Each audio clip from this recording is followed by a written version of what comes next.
It's 4 a.m. Dharan is waking.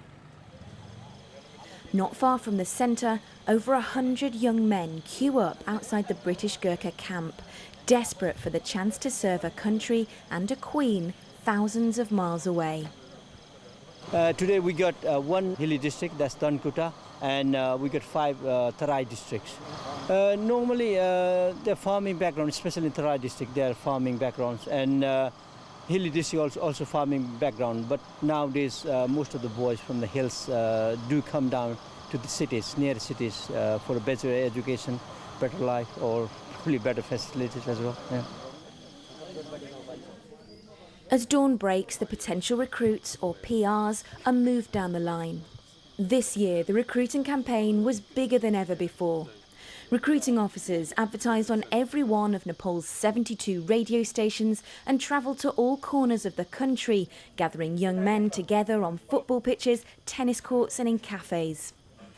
They modernised their website. Recruits could even email Deputy Head of Recruiting Major Sandy Nightingale personally.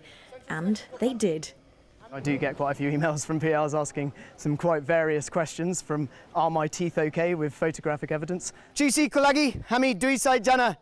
we're trying to do is dispel the myth that only certain Nepalis can join the British Army. It's still amazing to me that people think it's only certain castes, people think that you have to be rich, people think all kinds of things that are all wrong. We will take anyone who's good enough. We make sure there's a British officer on every single stand as well, just so no one could think, oh, I'm a Gurung, he's a Rai, maybe he's going to give me a worse mark. We love to see different castes increasing so that we can prove that we have given equal opportunity to every single caste or people. Due to the searing heat, the 800-metre run has become the first test of the day, and the locals have turned out to cheer the boys on, or perhaps eye up the competition. Stand by. Go! With the futures of so many potential recruits resting on the selection process, there is no room for human error. Every single score that's written down gets checked by someone else. Before it goes onto our computer system, it's checked again. Once it's on the computer system, it's checked again. And then at the end of regional selection, we'll get the printout of the order of march of 3,000 people. And I personally will check every single score of those who are selected. Then the Chief of Staff will check every single score of those who are selected. In order to understand fairness, you have to understand Nepali society generally. Nepal is a country where people pay money to get just about everything. And therefore, for us to kind of display ourselves as being free, fair and transparent, we have to go to huge lengths to convince people that that's the case. We'll tell them not to pay money to anyone to get into the British Army. Everything is black and white, as much as it can be. And that can seem harsh, because there's no deviation from the line, but it's the only way to make it fair. The first exam is math. Similarly, in the exam hall, every question must be new and unique. By 3 p.m, the test paper will be in the local bazaar, being sold for a few rupees. Well, writing the papers is extremely difficult. We do keep them under strict lock and key, and then in order to generate those papers, to proofread those papers, to proofread them again and again, because if there are any dramas on the day, it is unfortunately a cohort of young boys who are going to suffer, and we do not want that to happen.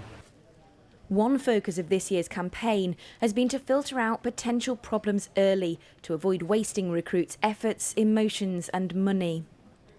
Major Nightingale has therefore introduced a new test to regional selection. Hyperextending elbows, some call it noodle arm, is an immediate fail, so this is now checked early. Throughout the day, if the recruits fall short on anything, they head straight to the dreaded Chautari and then home. The biggest challenge is to filter them out. We can't get everyone, so we have to leave some of the good PRs behind. These boys will give everything to try and get into the British Army. I'm not saying that a British soldier is not equally motivated to join the British Army, but the difference with these guys is their whole families put pressure on them to join the British Army. If they get into the British Army, their whole family's life will change forever. And that's the context that we're working with. 1456 Nishchal. Yes, sir. 1460 Prajwal. Yes, sir. 1468 Pradeep Kumar. Yes, sir. For some of today's young men, the news is devastating. The recruiting staff are very protective of them. They won't allow anyone to speak to the PRs. Today is too important. The chosen few will be invited back to selection in January, where they'll compete for one of the 320 spaces available in the Gurkha units of the British Army of 2019. Only 3% will make it. Hannah King, Forces News, in Dharan, Nepal.